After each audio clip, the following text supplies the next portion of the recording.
When the executioner brought the cup of dark hemlock, Socrates took it gently, prayed for a peaceful journey into the unknown, and drank it without hesitation. He lay down on his simple wooden bed, pulled his cloak over his face, and allowed the numbness to slowly travel up his body. As his breathing grew softer and softer, his last words were a quiet, humble request to pay a small debt to a friend. Then he drifted into the ultimate, peaceful night. Socrates died as he had lived, in total alignment with his inner truth, completely free from fear, anxiety, or regret. As our train leaves the peaceful olive groves of ancient Athens behind, think of the calm dignity of Socrates. Think of his reminder that beneath all the busyness, chaos, and worries of our daily lives, there is a quiet sanctuary within ourselves, a place of total stillness where nothing can disturb our peace. The journey through history is complete.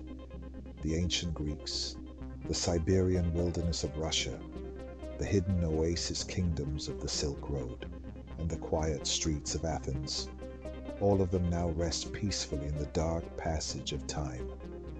The rhythm of the train tracks slows down. Clack, clack, clack. The carriage comes to a gentle, complete stop in a soft, silent night. There are no more stories to hear, no more places to go. Your mind is completely calm. Your body is heavy, relaxed, and warm. Close your eyes.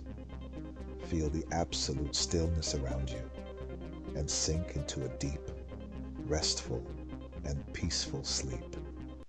Good night. As you reflect on his words, you realize the profound freedom in his philosophy. Socrates taught that the human soul, our inner spirit, character, and mental peace, is the only true treasure we possess.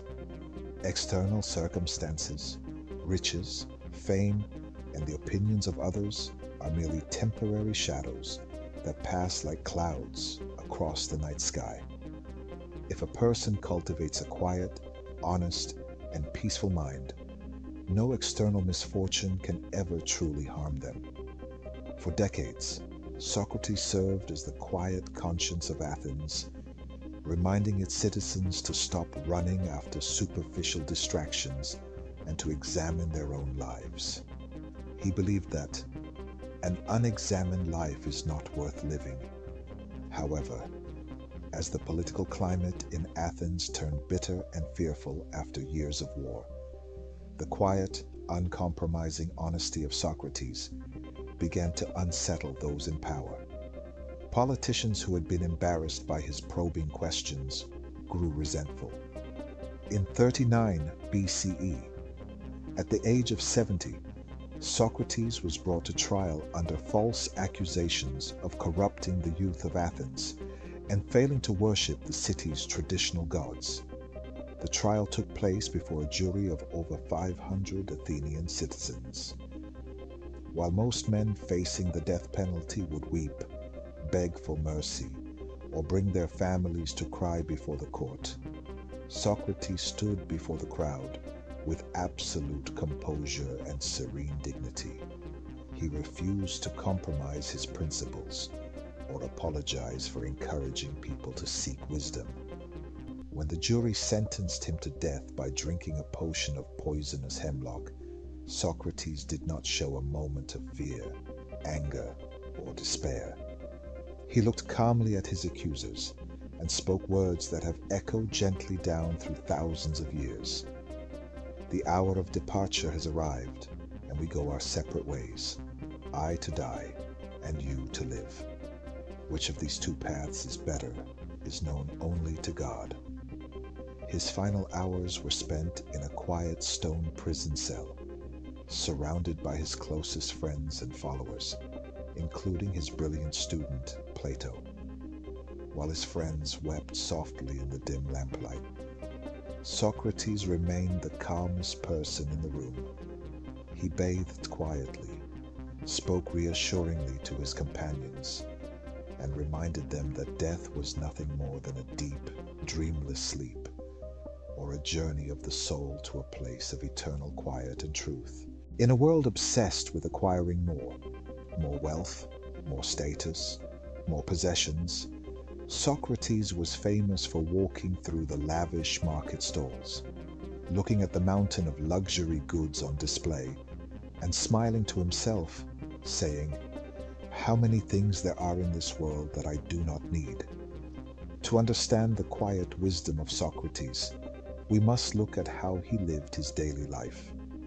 Unlike other philosophers of his era who charged heavy fees to teach wealthy young men how to win arguments, Socrates refused to accept a single coin for his conversations. He did not consider himself a teacher, nor did he claim to possess secret knowledge or deep answers to life's great mysteries.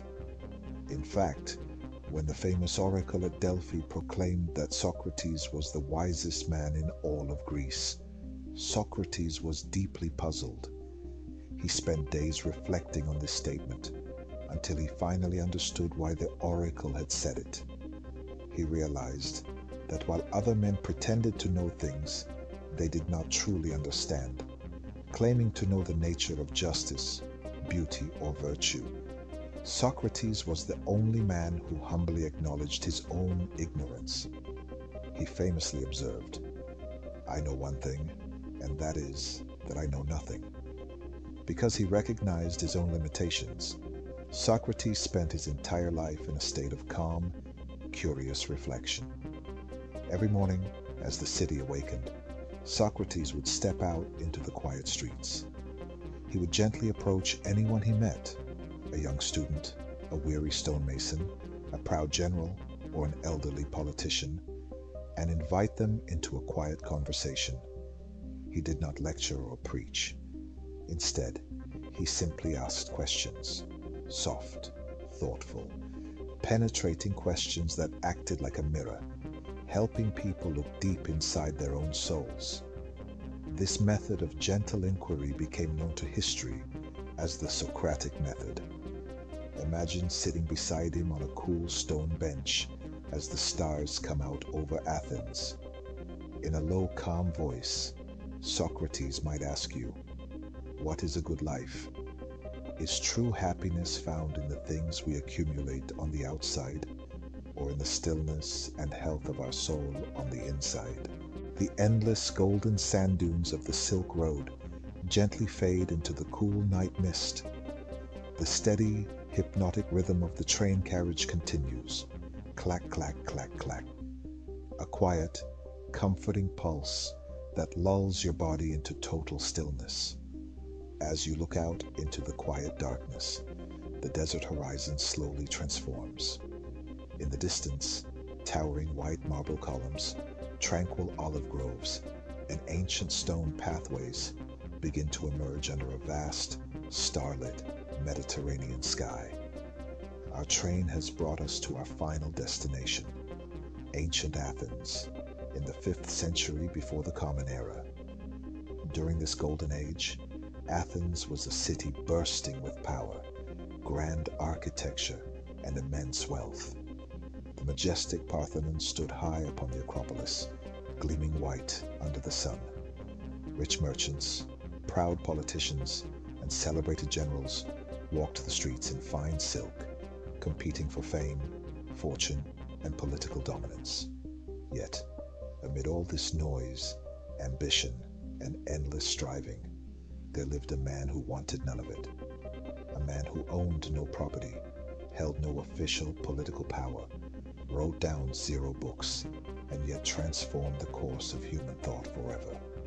His name was Socrates. Imagine walking through the bustling central marketplace of Athens, the Agora, at dusk, as the daily noise begins to settle. While others return to their luxurious homes, you see an elderly man sitting quietly on the stone steps beneath an olive tree. He wears a simple, coarse wool cloak, the exact same threadbare cloak he wears in the freezing winter and the burning summer heat. He walks everywhere barefoot, his feet calloused by years of wandering the stony paths of the city, He has no money in his purse, yet his face carries an expression of deep, unbreakable inner peace. What made these hidden Silk Road kingdoms so breathtaking was their extraordinary atmosphere of peace and harmony. While wars raged across Europe and dynastic conflicts shook East Asia, these isolated oasis cities existed as quiet sanctuaries of culture, art, and philosophy. Because they depended entirely on trade, they welcomed every traveler, every religion, and every language with open arms. Khotan, in particular, was world famous for two precious treasures: its exquisite mulberry silk and its rare, milky white jade. Local legend tells a charming story about how Khotan acquired the secret of silk. For centuries, the Chinese Empire strictly guarded the secret of silk production, punishing anyone who tried to export silkworms with death. But the king of Khotan wished to bring silk to his hidden desert realm. He requested the hand of a Chinese princess in marriage. Before she left her homeland, the princess secretly hid silkworm eggs and mulberry seeds inside the elaborate, heavy braids of her royal hairstyle. The border guards, out of respect for the princess, did not search her hair, and so the secret of silk was carried softly into the desert, giving birth to a legendary weaving industry that flourished for centuries. Imagine walking through the night markets of Khotan. The sound of wooden looms echoes softly from dimly lit doorways. Weavers work by moonlight, guiding silver threads across wooden frames to create tapestries that look like woven clouds. Near the riverbanks, stone carvers sit by lamplight, patiently polishing smooth pieces of white river jade until they glow softly in the dark. A few days' journey deeper into the desert lay another mysterious realm, the lost kingdom of Lulan. Built on the shores of a massive shifting desert lake known as Lop Nur, Lulan was a watery oasis floating in a sea of sand. Its palaces were constructed from fragrant poplars and clay, decorated with intricate wooden carvings of lotus flowers and winged spirits. Travelers who stayed in Lulan spoke of its quiet, mystical beauty. At night, the calm waters of the lake reflected the vast, unpolluted night sky so clearly that sitting on the shore felt like floating in the middle of the stars. Monks in saffron-colored robes chanted softly in mountain monasteries, their voices blending with the gentle rustling of reed beds along the water. For hundreds of years, these hidden kingdoms flourished as brilliant beacons of civilization, resting quietly along the world's most dangerous trade routes. They were places where a weary traveler could drop their heavy burdens, rest their weary limbs, and sleep safely under the cool desert stars. But history is as shifting as the desert sand. Slowly, over centuries, nature began to change.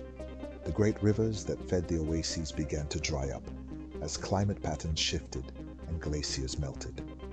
The shifting sand dunes of the Taklamakan Desert began to encroach on the green orchards, inching closer year after year, night after night. One by one, the trade routes shifted toward ocean sea routes. The bustling caravans grew fewer. The merchants stopped coming. Rather than falling to bloody conquests or tragic fires, many of these oasis kingdoms simply fell asleep. The people quietly packed their belongings, abandoned their wooden homes, and walked away. The relentless, soft desert sand slowly blew over the streets, the jade workshops, the grand libraries, and the quiet orchards, burying the entire civilization under a soft blanket of gold.